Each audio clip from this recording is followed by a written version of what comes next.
नमस्कार, बी समाचार में आपका स्वागत है। आप देख रहे हैं भूतकाल समाचार। आइए दिखाते हैं आपको राजधानी लखनऊ से कुछ खास खबरों की झलकियां। नमस्कार, इस वक्त हमारे साथ कांग्रेस कार्यालय में पुष्पेंद्र श्रीवास्तव जी हैं, जो कि आरटीआई के उत्तर प्रदेश के चेयरमैन हैं। पुष्पेंद्र जी, आपका हमारे चैनल में बहुत बहुत स्वागत। धन्यवाद। पुष्पेंद्र जी, ये बताइए कि जिस तरीके से अभी लगातार सोशल मीडिया पे खबरें चल रही कि जिस तरीके से आपने कहा कि स्वास्थ्य विभाग में बड़े घोटाले दिखाई दे रहे हैं। स्वास्थ्य विभाग में जो वर्तमान मौजूदा सरकार है, कहीं न कहीं स्वास्थ्य उसमें डिप्टी सीएम जो है वो उन्हीं के अंडर में स्वास्थ्य विभाग है। और आपने पिछले दूसरे चैनल में आपने कहा था कि जिस तरीके से एक मामला सामने आया कि 25 वर्ष से वहां पर एक आला अधिकारी रुके हुए हैं, तो आज हम उसी संबंध में चर्चा करेंगे। जो हमारे दर्शक हैं उनको आप बताएं कि कहाँ कौन अधिकारी हैं और किस पद पर तैनात हैं और किस जिले में। देखिए, लगातार मैं स्वास्थ्य विभाग के ऊपर चर्चा कर रहा था कि स्वास्थ्य विभाग इस समय उत्तर प्रदेश का सबसे बीमार विभाग है। जब स्वास्थ्य विभाग ही बीमार है तो बाकी उत्तर प्रदेश का क्या हाल होगा, इसका अंदाजा आप लगा सकते हैं। बीमार इस तरीके से आज आप उत्तर प्रदेश के जितने भी सरकारी देखेंगे आप हॉस्पिटल, कहीं पर भी है स्वास्थ्य विभाग में, स्वास्थ्य विभाग से जुड़े हुए कहीं पर भी वो सुविधाएं नहीं है जो लोगों को मिलना चाहिए, या कहीं ना कहीं अराजकता मिलेगी। इसी तरीके का एक प्रकरण आया था कन्नौज से। कन्नौज में एक मुख्य चिकित्सा अधिकारी के अंतर्गत आते हैं अपर शोध अधिकारी, ये नाम है इनका यतीन्द्र कुमार मंजुल, वाई के मंजुल सार्ट में लिखते हैं ये कुछ वहां पर नेता भी हैं जी। इनके बारे में जानकारी मिली है कि ये 25 सालों से एक ही पद पर है, उस पोस्ट पर है वहां पर, जहां से उनका कोई भी अब तक ट्रांसफर नहीं करा पाया। और ये इसके बारे में जो जानकारी मिल रही है उसके हिसाब से ये चल रहा है कि ये विभाग के कुछ उच्च अधिकारियों से मिल करके लगातार अपने पद पे बने हुए हैं। ये हर बार इनका स्थानांतरण रुक भी जाता है और ये वहां पर एक नेता के रूप में अपने आप को स्थापित किए हुए हैं। यहां तक भी ठीक था। इनके अंडर में मतलब स्वास्थ्य विभाग के अंडर में मुख्य चिकित्सा अधिकारी के ही अंडर में एक संविदा पद पर कार्यरत हैं श्रीमती मधुलता जी। मधुलता जी इनकी पत्नी का नाम है। अब आप ये समझिए कि किस तरीके की स्थितियां चल रही हैं उत्तर प्रदेश में। स्वास्थ्य विभाग के अंदर आज हर तरफ आपको मिलेगा घोटाला, हर तरफ जनता परेशान, और दूसरी तरफ इस तरह के अधिकारी हैं जो केवल लूटने के लिए बैठे हुए हैं उत्तर प्रदेश के अंदर, और आम आदमी का जो टैक्स का पैसा है वो किसी ना किसी तरीके से इन लोगों के लूट में शामिल हो रहा है। पुष्पेंद्र जी, वहीं अगर बात कही जाए कि लगातार जो डिप्टी सीएम ब्रजेश पाठक हैं वो लगातार दौरे पे हैं और वो एक अलग उनका अंदाज है कि जिस तरीके से वो लोगों को कहा जाए तो ट्रांसफर भी कर देते हैं लोगों का। कहीं न कहीं कुछ एक दो मामले ऐसे भी आए थे जहां पे उन्होंने सस्पेंशन भी किया। तो यहाँ जो मामला है वो आखिरकार ये क्यों रुका हुआ है, किस तरीके से ये जो आला अधिकारी हैं ये क्यों रुके हुए हैं, इनके बारे में जिस तरीके से आप आरटीआई के चेयरमैन हैं कांग्रेस पार्टी के, तो आपने इनके बारे में कोई ऐसी जानकारी प्राप्त की? देखिए, जो उत्तर प्रदेश के उप मुख्यमंत्री हैं, ये इनको बारे में तो सबको जग जाहिर है कि इनके हाथ में कुछ भी नहीं है।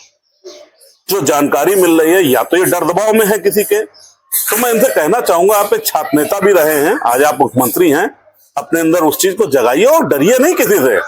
ये सरकार जरूर डरा करके लोगों से काम करा रही है और आप डर रहे हैं, थोड़ा ताजुब लग रहा है, क्योंकि आप छात्र संघ के अध्यक्ष भी रहे हैं लखनऊ विश्वविद्यालय के, हम लोग आपको जानते हैं, और आपकी छवि एक अच्छे नेता के, छात्र नेता के रूप में रही। आप डरने वाले लोगों में तो होना नहीं चाहिए, लेकिन पता नहीं किस वजह से आप डर के इस समय सरकार में काम कर रहा। अभी मैं देख रहा था, ऐसा नहीं, मैं देख रहा था उनको पोछा भी लगा रहे थे कल परसों कहीं पर, वो अलग अलग एंगल से उन्होंने फोटो भी खिंचाई। ठीक है, ये उनका अपना तरीका है या उनको कहा गया होगा ऐसा करना है, लेकिन सच ये है कि आपके ऊपर जिम्मेदारी स्वास्थ्य विभाग की है, और स्वास्थ्य विभाग, स्वास्थ्य, शिक्षा, ये सबसे महत्वपूर्ण चीजें होती हैं जो बेसिक नीड है आम आदमी की, ये उससे जुड़ा हुआ मुद्दे होते हैं। यहाँ पे कम से कम आपको ये देखना जरूर चाहिए। और रही बात जो आपने कहा कि उन्होंने इधर ट्रांसफर किया या उधर ट्रांसफर किया, वो ट्रांसफर शायद इनकी वजह से नहीं हो रहा है, इनकी मर्जी से नहीं हो रहा है, वो कहाँ से आ रही होगी लिस्ट ये आप भी समझ रहे हैं।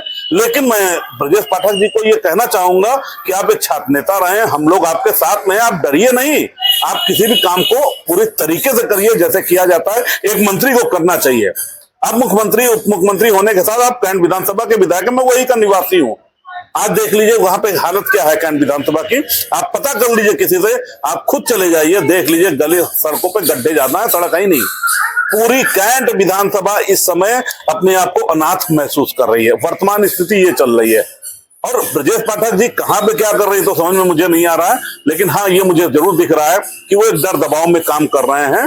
तो मैं उनको कहना चाहूंगा डरिए नहीं, आपको एक छात्र नेता आप रहे पूर्व में, थोड़ा सा अपने अंदर वो चीज लेकर आइए और काम करिए जो सही है जनता के हित में। सरकार के दबाव में आप ना आइए, सरकार के दबाव में आ करके एक उप मुख्यमंत्री इस तरह काम कर रहे हैं, हम लोगों को थोड़ा सा अजीब लगता है।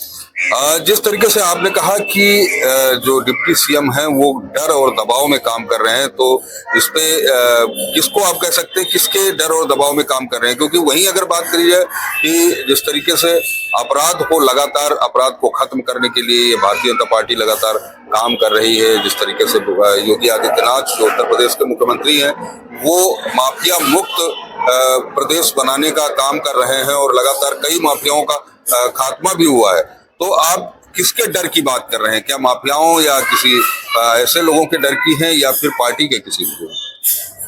देखिए डर तो कई चीजों का होता है और डर ये तो ब्रजेश पाठक जी ज्यादा बेहतर बता पाएंगे आखिर डर वो किससे रहे हैं, क्योंकि आपको भी मालूम है और सबको मालूम है, आज जग जाहिर है कि ये सरकार क्या करती है, दबाव में किसी तरीके से काम करा रही है अपने विधायक मंत्रियों से।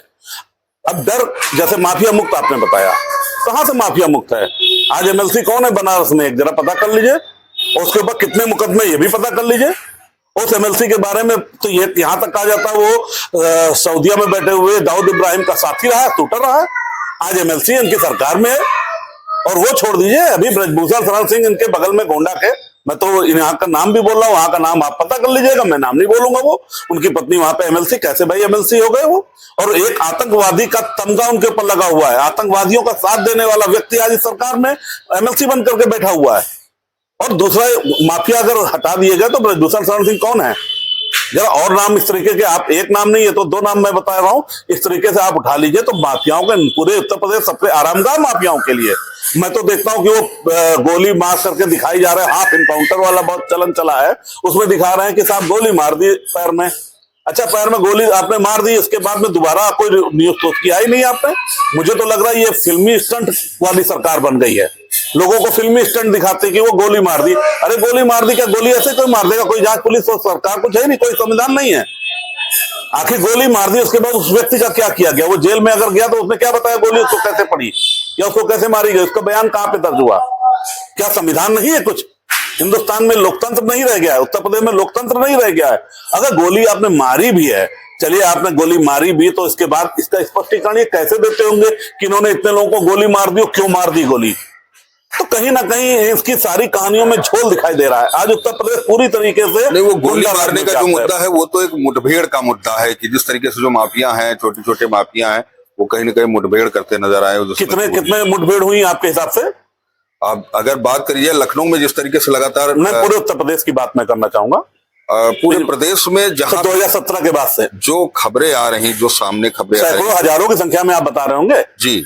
चलिए मैं इस बार ही आप ही की बात करता हूँ और माननीय मुख्यमंत्री जी से भी पूछना चाहता हूँ, आखिर अपराधियों में इतना हौसला कहां से आ रहा है कि सैकड़ों हजारों लोग पुलिस पे सीधे मुठभेड़ कर रहे हैं, पुलिस पे गोली चला ले रहे हैं? ये हौसला कहां से आया उनके अंदर? ये ताकत किसने दी उनको कि वो पुलिस से मुठभेड़ कर ले रहे हैं? आखिर कहीं ना कहीं ये सरकार के कमजोरी तो दिखती है कि वो पुलिस से डायरेक्ट असला लेकर के अपराधी मुठभेड़ कर रहा है। ये हौसला कौन दे रहा है? आखिर ये हौसले कहां से आ रहे हैं कि पुलिस को आज मार रहा है आदमी खुलेआम? मुठभेड़ का मामला तो इससे पहले भी सरकारों में रहा, इसके पहले भी सरकारों में रहा, लेकिन उस समय ये संख्या इतनी नहीं होती थी। उस समय कानून का डर होता था लोगों के ऊपर, लोग संविधान को कानून को मानते थे। आज इस सरकार में संविधान और कानून को ताक पे रख के काम किया जा रहा है। अभी आप देख लिए कुछ दिन पहले क्या मैटर हुआ था, एक सीताराम उपाध्याय एक भारतीय जनता पार्टी का ही पदाधिकारी था, लाठीचार्ज में उसकी हत्या कर दी गई, लाठीचार्ज से उसकी हत्या कर दी गई। उसका भाई रोता रहा और बाद में उसको किसी तरीके से मैनेज किया इन्होंने। क्या किया, पहले तो उसने कहा कि मुझे कोई न्याय नहीं मिलेगा, ये है वो है, बाद में कैसे मैनेज किया ये आप भी जानते हैं और लोगों से पता कर लीजिए। वो छोड़ दीजिए, अभी एक हमीरपुर में हत्या हुई, एक जेल के अंदर उसकी हत्या कर दी गई। तो आखिर ये लोकतंत्र और संविधान का यहाँ सिस्टम कहाँ रह गया है? और ना किसी सरकार का डर रह गया। सरकार का डर अगर रह गया होता तो क्या पुलिस से मुठभेड़ कर पाता अपराधी? अपराधी दुम दबा के भाग चुका होता। अगर सरकार से डरता है तो वो सरकार कभी पुलिस से आमने सामना नहीं करता है, लेकिन इस सरकार में पुलिस से सामने मुठभेड़ कर रहा है अपराधी। ये कितनी बड़ी विडंबना है उत्तर प्रदेश की कि इतना हौसला अपराधियों में आ चुका है। और मुझे तो लगता है आज इस सरकार में आरामगाह बन गया है गुंडों के, उत्तर प्रदेश आरामगाह बनी हुई है। इससे पहले थोड़े दिन पहले सदन में योगी जी ने कहा था कि जिस तरीके से अपराध को खत्म करने के लिए हमारी पुलिस इसलिए सक्रियता पे आई है क्योंकि उनको अच्छे प्रशिक्षण दिए गए और अच्छी तरीके से उनको ट्रेनिंग दी गई, उनको छूट दी गई, जैसे कमिश्नरेट बनाया गया तो कमिश्नरेट में उनकी पावर भी बढ़ाई गई, तो इसलिए ये मुठभेड़ के मामले सामने आ रहे हैं। वो जब चप्पल पहन के एनकाउंटर हो रहे हैं तो आप समझ लीजिए फिल्मी स्टंट बनाया जा रहा है, हमें लगता है फिल्मी ट्रेनिंग दी जा रही है। जैसे पिक्चरों में एक्टिंग सिखाई जाती है वो इस समय वो सब ट्रेनिंग दी जा रही है इस समय इन लोगों को। आप पता कर लीजिए जरा सा, वो चप्पल पहन के, रबड़ की चप्पल पहन के एनकाउंटर कर ले रहे हैं। कितने बड़े बड़े क्या गजब के अधिकारी इस समय क्या ट्रेनिंग को दी जा रही है। और कभी कुछ दिनों पहले वीडियो आया था कि वो रुक के कहते हैं स्टार्ट, उसके बाद दौड़ के जाते हैं, मोटरसाइकिल के पास खड़े हुए दो लोग उनको पकड़ते हैं, उनको चेक कर, मतलब वो लोग इंतजार कर रहे थे कि आप वीडियो बनाइए, आप आइए इधर से स्टार्ट करके, और वो पहुंच गए, उनका चेक किया, जेब से निकाला तो उनके वो निकल रहा, किसी का कुछ निकला। ये क्या चल रहा है आज आखिर उत्तर प्रदेश, क्यों ऐसा हो रहा है? कारण क्या है? उत्तर प्रदेश में आज सिर्फ हर तरफ सेटिंगबाजी चल रही है, पूरी तरीके से गुंडा राज व्याप्त है और आरामगाह हो चुकी है अपराधियों गुंडों की उत्तर प्रदेश। आज सरकार चुपचाप मदमस्त है और लोगों को सोशल मीडिया पे दिखाने के लिए उन्होंने हाफ एनकाउंटर कर दिया, उन्होंने गोली चला दी, उन्होंने ये कर दिया। अरे पुलिस आ रही है, ये भी तो सोचिए, पुलिस मुठभेड़ करने के लिए हिम्मत चाहिए, वो आखिर गुंडों के अंदर कैसे आ रही है? वो कहीं ना कहीं कमजोर सरकार होने की वजह से आ रही है, अन्यथा पुलिस को देख करके गुंडा उस गांव को छोड़ जाता था, उस शहर को छोड़ जाता था कि पुलिस यहाँ पर बहुत सक्रिय है। लेकिन आज ऐसा नहीं है। आप उत्तर प्रदेश का कोई जिला उठा लीजिए, कोई शहर उठा लीजिए, वहां पर आपको अपराधियों का एक झुंड मिलेगा और वो खुलेआम अपराधी। आप देखिए आज दिख रहा है हर जगह कि लड़कियों को उठा ले जा रहे हैं खुलेआम रोड से।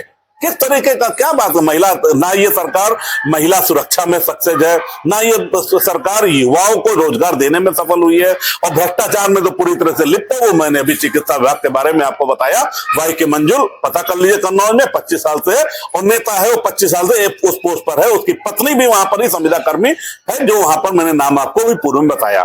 तो इस तरीके से सरकार चल रही है और इस सरकार को कैसे चला रहे भगवान जाने। और डर दबाव जो मैंने कहा, ये कैसे डर रही है, क्यों डर है? ब्रजेश पाठक जी, ब्रजेश पाठक जी से पूछ लीजिए, वो बता देंगे कि आखिर वो डर क्यों रहे हैं। पुष्पेंद्र जी, जिस तरीके से आज का मुद्दा स्वास्थ्य विभाग को लेकर के था और स्वास्थ्य विभाग की जिस तरीके से आपने कहा कि जो सामने ये आपने बताया कि पति पत्नी दोनों वहां पर तैनात हैं काफी वर्षों से, तो स्वास्थ्य विभाग में के बारे में और क्या आरटीआई के माध्यम से आपने जानकारी? देखिए, आरटीआई को तो लगातार सरकार ने कमजोर करने का प्रयास किया है। आज हम लोगों ने पूरी टीम को आरटीआई के साथ में, जब पब्लिक के बीच में, जनता के बीच में भी पूरा संगठन आरटीआई का जा रहा है और पता कर रहा है। अभी मैं कुछ दिनों पहले खुद गया था सिविल हॉस्पिटल के अंदर, मैंने वहां पर पर्चा बनाने के लिए जो ऑनलाइन इन्होंने एक सिस्टम बनाया आभा वाला, उसके थ्रू मैंने टोकन लिया, टोकन नंबर मेरा 70 आया। मैंने जाकर के मैं 1 घंटे तक लाइन में लगा रहा और जब मैं काउंटर पे पहुंचता हूं तो वो मैडम वहां पे सामने बैठी थी, उन्होंने कहा कि ऐसा है, ये टोकन नंबर नहीं चल रहा है, अब आप दोबारा जाइए। अब मैं फिर दोबारा मैं जाऊं वहां पर जहां पर वो स्कैन होता है और टोकन मिलता है, वहां गया, फिर मैंने टोकन लिया और फिर मैं लाइन पे लगा और इस तरीके से मैं फिर 1 घंटे। अब सोचिए, जो आदमी बीमार है वो 2 घंटे 3 घंटे लाइन में क्या लग सकता है? और लाइन में लगने के बाद उसकी हालत क्या होती है? उसके बाद जब वो काउंटर पे पहुंचता है तो वहां पर जब पहुंचता है बताते हैं कि ये स्थिति। हालांकि मेरा फिर पर्चा बना, मैं तो वहां पर, ये तो कुछ बेहतर कुछ साथी हमारे मिल गए थे, अन्यथा वहां पर मुझे लगता है बहुत दिक्कत हो जाती है मुझे अपने आप को दिखाने के लिए। पुष्पेंद्र जी, जो हमारे दर्शक देख रहे हैं उनको एक बार अस्पताल का नाम भी बता दें, कौन सा अस्पताल है? मैंने बताया सिविल हॉस्पिटल, यहीं पे लखनऊ में श्यामा प्रसाद मुखर्जी, सबको मालूम है सिविल हॉस्पिटल है। यहाँ पर मैं गया था और मैंने स्कैन किया था, मेरा वो टोकन, बकायदा टोकन नंबर, सारी चीजें मेरे फोन में वो रिकॉर्ड में रहता है। वो तो ऑनलाइन इन्होंने ऐसा सिस्टम किया, कभी भी चेक कर सकते हैं जी। तो अभी जो स्वास्थ्य विभाग की जिस तरीके से आपने आरोप लगाया कि स्वास्थ्य विभाग की जो सेवाएं हैं वो एकदम ध्वस्त हैं और स्वास्थ्य विभाग में कहीं ना कहीं जिस तरीके से आपने कहा कि बीमार है स्वास्थ्य विभाग, तो इसको लेकर के जो हमारे दर्शक देख रहे हैं कहीं ना कहीं उनकी भी हम राय लेंगे और उनसे भी जानकारी लेंगे कि जिस तरीके से स्वास्थ्य विभाग की अगर जो चर्चा आप कर रहे हैं, क्योंकि आप विपक्ष में हैं, तो विपक्ष को लेकर के यही सामने सवाल आएगा, लोग यही सवाल खड़े करेंगे जो कि जो समर्थक हैं भारतीय जनता पार्टी के या जो और भी लोग हैं कि विपक्ष ये मुद्दा उठा रहा, तो इसको लेकर के हम इसका पर्दाफाश जल्दी ही करें।